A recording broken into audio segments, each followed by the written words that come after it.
Assalamualaikum warahmatullahi wabarakatuh. Sobat Jagat Loka, semoga kita semua dalam keadaan sehat walafiat serta dalam perlindungan Allah Subhanahu wa Ta'ala. Sobat Jagat Loka, cerita kali ini tentang teknisi listrik yang dapat order di rumah tua. Saat melakukan pekerjaan, dia mendapatkan pengalaman mistis. Berikut kisahnya. Arman adalah seorang pemuda yang tinggal di Purworejo, Jawa Tengah. Dia adalah seorang teknisi listrik yang telah bekerja selama lebih dari 10 tahun. Arman adalah tipe pekerja keras yang tidak banyak bicara, tetapi selalu menyelesaikan pekerjaannya dengan teliti. Dia sudah sering menangani berbagai macam gangguan listrik, dari gedung perkantoran hingga rumah-rumah. Suatu sore, Arman menerima panggilan dari seorang wanita bernama Laras, yang baru saja membeli rumah di pinggiran kota. Rumah itu katanya memiliki masalah listrik yang aneh. Lampu sering berkedip sendiri dan terkadang mati tanpa alasan.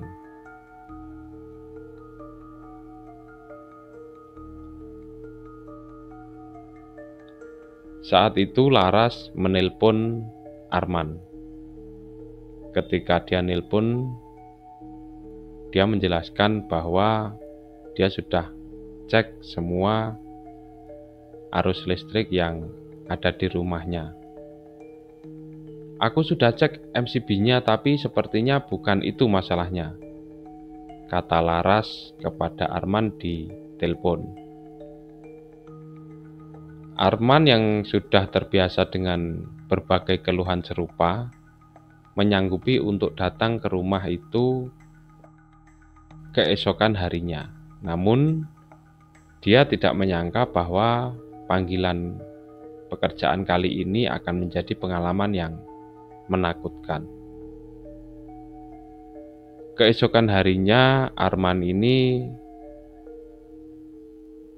mempersiapkan segala sesuatunya, mulai dari alat, kabel, dan lain-lain. Lalu Arman mengendarai motornya menuju lokasi yang telah Laras berikan. Sekitar 30 menit perjalanan dari pusat kota, dia sampai di depan rumah tersebut. Rumah itu cukup besar, bergaya kolonial dengan cat dinding yang mulai pudar dan jendela yang mungkin sudah terlihat sangat tua. Halamannya cukup luas, dan di sekitar rumahnya itu ada pohon jati tua berdiri menjulang di dekat pagar, menciptakan bayangan suram yang menutupi sebagian rumah tersebut. Ketika Arman datang, Laras menyambutnya dengan senyum manis. Dia tampak sedikit lelah dan gelisah. "Halo Mas Arman, silakan masuk. Aku benar-benar tidak tahu harus bagaimana. Semalam lampu di kamar atas tiba-tiba menyala sendiri, padahal aku yakin sudah mematikannya," kata Laras sambil raut wajah takut dan mencoba menjelaskan kepada Arman. Arman ini mencoba menenangkan Laras dengan segera mulai bekerja tanpa basa-basi lagi. Arman memeriksa panel listrik yang dia mendapati beberapa kabel memang sudah terlihat sangat tua dan mungkin perlu diganti. Namun itu bukan penyebab utama gangguan listrik yang dialami oleh Laras. Saat sedang mengecek kabel di ruang tamu, Arman mendengar suara dari lantai atas. Duk duk duk. duk duk duk.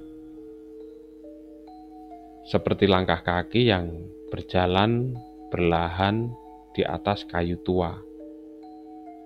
Lalu Arman ini menoleh ke arah Laras yang saat itu sedang berdiri di dapur. Wajahnya tampak agak pucat. "Kamu dengar juga, Thomas?" tanya Laras pelan. Arman hanya mengangguk, tetapi mencoba tetap profesional.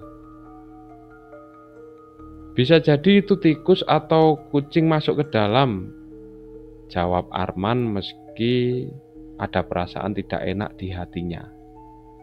Dia merasa ada sesuatu yang rasanya memang aneh saja. Namun beberapa menit kemudian suara itu terdengar lagi. Duk duk duk duk. Duk duk duk duk duk duk duk. Kali ini lebih jelas, seolah ada seseorang yang sedang berjalan mondar-mandir di lantai 2. Arman menghela nafas, memasukkan alat-alatnya ke dalam tas lalu berkata, "Saya cek dulu ke atas, Mbak." Tangga menuju lantai 2 tersebut terbuat dari kayu tua yang berderit setiap kali diinjak. Saat Arman sampai di lantai atas, hawa di ruangan itu terasa lebih dingin daripada di bawah. Ada beberapa kamar dengan pintu yang setengah terbuka.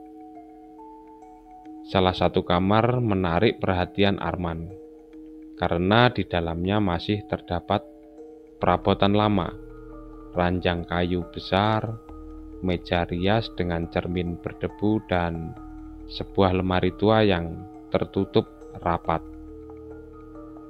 Arman ini penasaran, dan dia mencoba melangkah masuk. Entah kenapa dia merasa ada yang mengawasinya pada saat itu. Dia mendekati lemari tua itu dan dengan sedikit ragu menarik gagangnya. Pintu lemari itu terbuka dengan bunyi krek, memperlihatkan sesuatu di dalamnya. Sebuah kotak kayu kecil berwarna coklat tua. Tangan Arman ini bergetar saat mengambil kotak itu dan membukanya. Di dalamnya ada beberapa lembar surat kuno yang mulai sudah lapuk, dan sebuah foto hitam putih seorang wanita muda. Namun, yang membuat Arman merinding adalah tatapan mata di foto tersebut. Tatapan wanita itu seolah-olah menatap langsung ke dalam jiwanya. Saat Arman ini membaca salah satu surat, tiba-tiba lampu di ruangan tersebut berkedip beberapa kali sebelum padam sepenuhnya. Seketika ruangan itu menjadi gelap gulita. Hanya ada suara nafas Arman sendiri. Atau mungkin bukan. Tiba-tiba dari balik punggungnya terdengar bisikan lirih. "Kenapa kamu di sini? Kenapa kamu di sini?" Arman terperanjat dan buru-buru menyalakan senter dari ponselnya. Dia menyorotkan cahaya ke sekeliling ruangan, tetapi tidak melihat siapapun di situ. Ketika dia kembali melihat ke lemari, foto wanita itu sudah tidak ada di dalam kotak. Tanpa pikir panjang, Arman segera berlari turun. Di lantai bawah, Laras sudah berdiri di dekat pintu. Wajahnya pucat pasi. "Kamu dengar juga?" tanya Laras dengan suara gemetar. Arman hanya mengangguk. Mereka berdua langsung keluar dari rumah itu tanpa banyak bicara. Setelah kejadian itu, Laras merasa harus mencari tahu lebih dalam tentang rumah yang baru saja dibelinya. Dia pergi ke kantor kelurahan dan bertanya tentang sejarah rumah tersebut.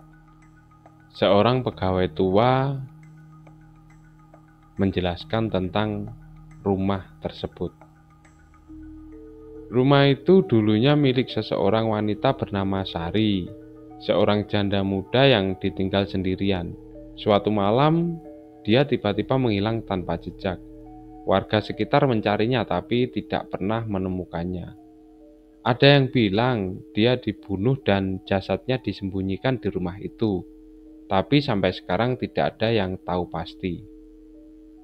Begitu penjelasan dari salah satu perangkat kelurahan. Mendengar cerita itu, Laras langsung merinding. Apakah suara yang mereka dengar pada malam itu adalah suara arwah Sari yang masih gentayangan? Beberapa hari setelah kejadian tersebut, Laras memutuskan untuk menjual rumah itu kembali. Dia tidak ingin tinggal di tempat yang menyeramkan, misteri, dan kemungkinan ada tragedi di masa lalu. Hingga kini rumah di pinggiran Purworejo itu tetap berdiri. Tak seorang pun tahu apakah arwah Sari masih berkeliaran di dalamnya, menunggu seseorang menemukan kebenaran tentang kepergiannya. Sobat Jagat Loka, itulah kisah dari Arman, seorang teknisi listrik yang mendapatkan pengalaman mistis saat bekerja. Dan jika Sobat Jagat Loka punya pengalaman horor, mistis, dan mencekam, silahkan memberikan komentar di bawah. Terima kasih sudah menonton video ini. Sampai jumpa di video selanjutnya. Assalamualaikum warahmatullahi wabarakatuh dan selamat malam.